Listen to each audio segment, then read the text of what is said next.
Bonjour, bienvenue à l'école de guérison divine. Et le thème du message d'aujourd'hui c'est « Refusez la maladie dans votre corps ».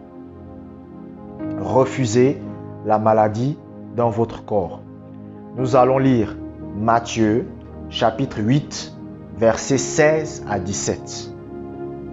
Le soir, on amena auprès de Jésus plusieurs démoniaques. Il chassa les esprits par sa parole et il guérit tous les malades, afin que s'accomplisse ce qui avait été annoncé par Ésaïe le prophète. Il a pris nos infirmités et il s'est chargé de nos maladies. La Bible dit quoi? qu'il a guéri tous les malades. Ça veut dire que si vous étiez au temps de Jésus, Jésus aurait aussi voulu vous guérir. Il n'y a pas d'exception avec Dieu. Écoutez, Dieu n'est pas un être humain. Dieu ne fait pas des exceptions. C'est-à-dire Dieu ne dit pas « je vais vouloir guérir tel et lui je ne veux pas le guérir ». Lorsque quelqu'un part à une croisade d'évangélisation et qu'il n'est pas guéri, ce n'est pas parce que Dieu ne voulait pas le guérir.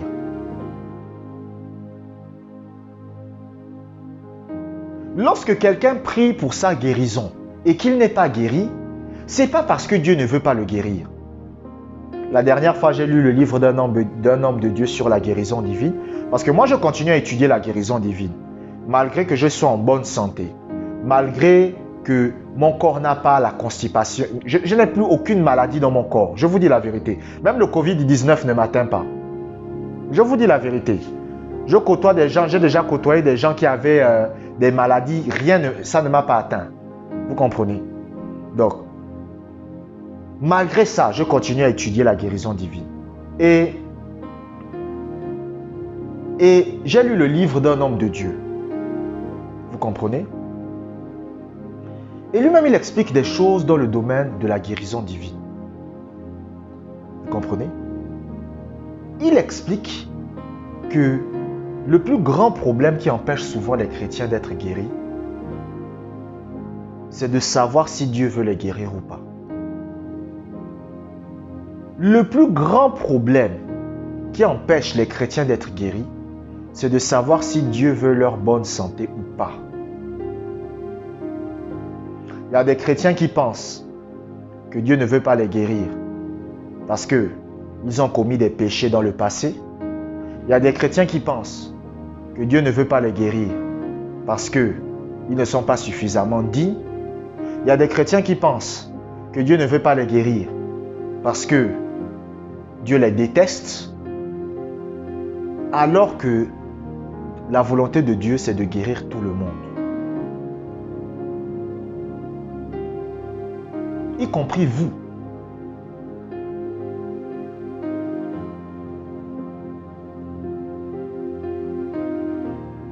La guérison divine est la volonté de Dieu pour tous les chrétiens, pour tous ses enfants.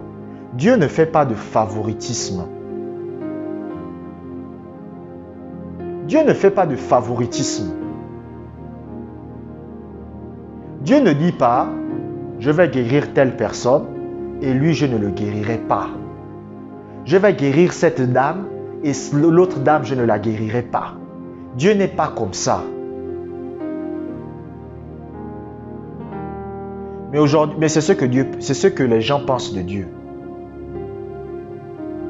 C'est ce que les gens pensent de Dieu. Dieu, pourquoi Dieu veut que vous soyez en bonne santé? Écoutez, la raison est très simple. Pourquoi Dieu veut que vous soyez en bonne santé? Parce que vous êtes tout simplement son enfant. Dieu ne veut pas que vous soyez en bonne santé parce que il veut que vous lui donniez forcément de l'argent. Dieu ne veut pas que vous soyez en bonne santé parce que il veut démontrer quelque chose de grand aux gens. Non. La raison numéro 1, la première raison pour laquelle Dieu veut que vous soyez en bonne santé, c'est parce que vous êtes son enfant, tout simplement. Tout simplement. Comme vous êtes son enfant, Dieu veut que vous soyez en bonne santé. La Bible dit que Jésus a guéri tous les malades. Et rappelez-vous, à l'époque de Jésus, il n'y avait pas de chrétiens. Pourquoi? Parce que Jésus n'était pas encore mort. C'est après la mort et la résurrection de Jésus qu'on va commencer à nommer des gens chrétiens. Vous comprenez? Donc un chrétien, c'est quoi? Un chrétien, c'est un enfant de Dieu. Vous comprenez? En fait, un chrétien, c'est quelqu'un en qui Dieu habite. Lorsque vous dites à quelqu'un, je suis un chrétien, ça veut dire quoi? Que Dieu habite en vous. C'est ça un chrétien. Un chrétien, c'est quelqu'un en qui Dieu habite. Dieu habite en lui. C'est pour ça la Bible dit, ne savez-vous pas que votre corps est le temple du Saint-Esprit? Donc lorsque vous êtes un chrétien, Dieu habite en vous, spirituellement. C'est ça un chrétien. Et étant donné que vous êtes un chrétien, un enfant de Dieu, c'est-à-dire étant donné que Dieu habite en vous, vous ne devez pas expérimenter la maladie. Mais les gens que Jésus guérissait dans l'Ancien Testament, c'est-à-dire avant sa mort, ce n'étaient pas des enfants de Dieu. Dieu n'habitait pas en eux. C'étaient des serviteurs de Dieu.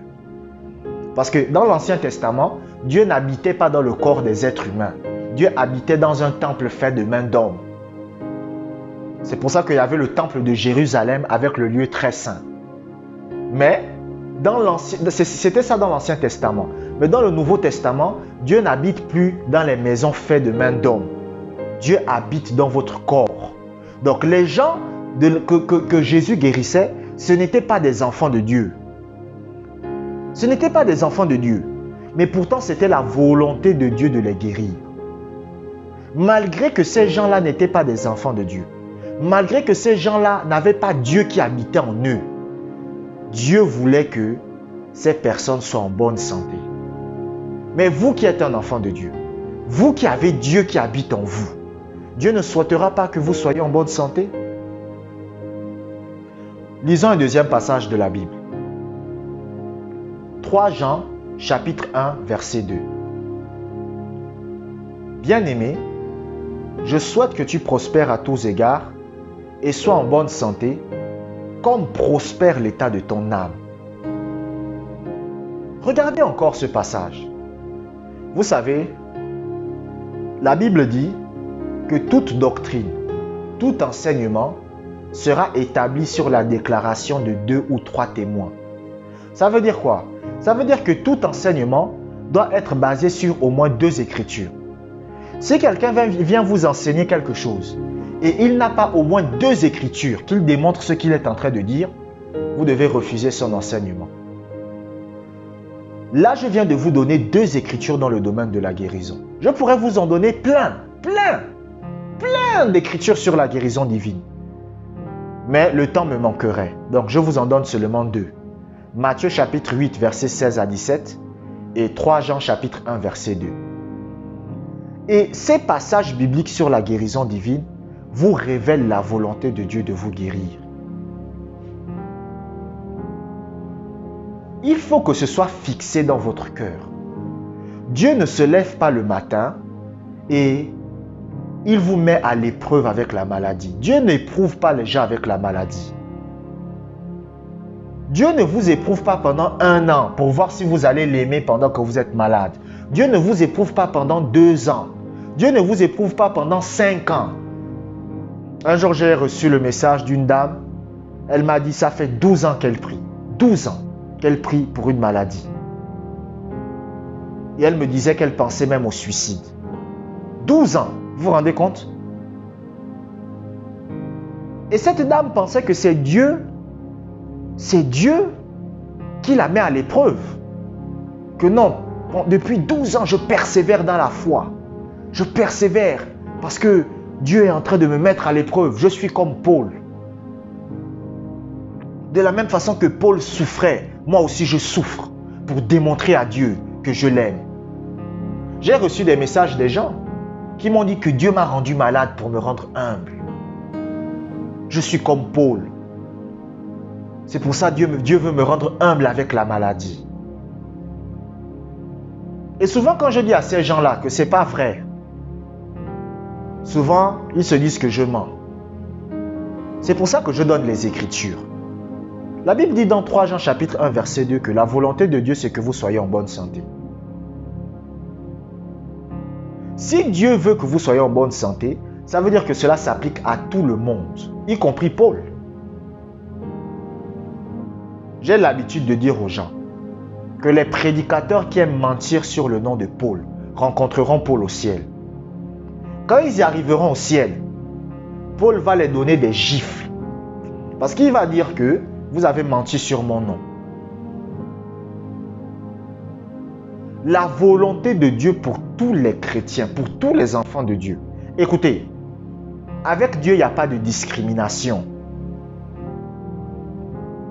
Peu importe vos origines, que vous soyez africain, que vous soyez européenne, que vous soyez asiatique, que vous soyez latino, peu importe votre taille, peu importe d'où vous venez, peu importe votre langage, à partir du moment où vous êtes un enfant de Dieu, à partir du moment où vous êtes un chrétien, la volonté de Dieu pour vous, c'est la bonne santé.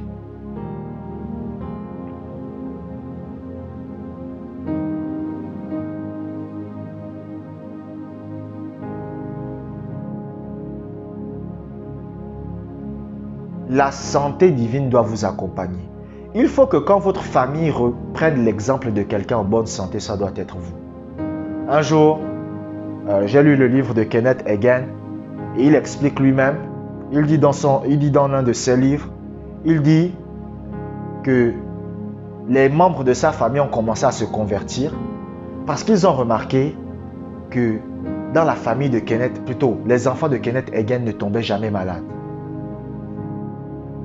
Même quand il y avait des pandémies dans le pays, Kenneth Hagin ne tombait pas malade. Je ne demande pas aux gens de me recopier. Ce que je vais dire, je ne demande pas aux gens de me recopier. Parce que si vous me recopiez, c'est à vos risques et périls. Mais ne me recopiez pas, s'il vous plaît. Mais je vous dis la vérité. Moi, je n'ai pas besoin de mettre le gel hydroalcoolique. Je n'ai pas besoin de mettre le masque par rapport au Covid-19. Parce que même si le Covid-19 veut venir dans mon corps, il ne restera pas.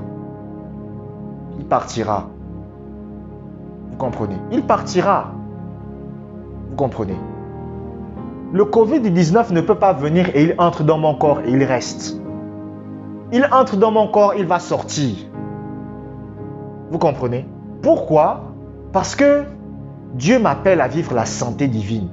Donc je ne peux pas accepter qu'une maladie entre dans mon corps. Je ne peux pas l'accepter.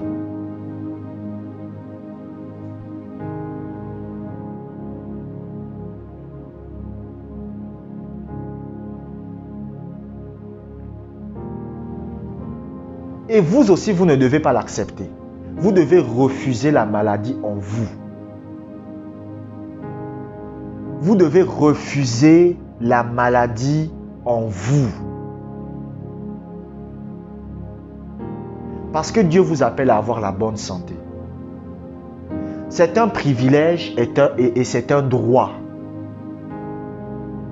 Vous savez, par exemple, lorsqu'un enfant vient de naître dans une famille, il a ce qu'on appelle des droits. Les droits, c'est quoi? Ça veut dire que ce sont les obligations que vous avez envers votre enfant. C'est la même chose qu'une femme. C'est-à-dire, lorsqu'un homme épouse une femme, la femme a ce qu'on appelle des droits. Vous comprenez? Et l'homme a aussi ce qu'on appelle des droits. Vous comprenez? Lorsque vous faites un enfant, la responsabilité d'un parent, c'est de s'occuper de ses enfants. C'est de s'occuper de ses enfants. Vous ne pouvez pas avoir un enfant et vous le faites dormir dehors. Vous ne pouvez pas avoir un enfant et vous ne cherchez pas à le nourrir, vous le maltraitez. Non. Donc, vous avez le droit d'être en bonne santé et vous devez refuser la maladie en vous. Vous devez refuser d'accepter la maladie en vous.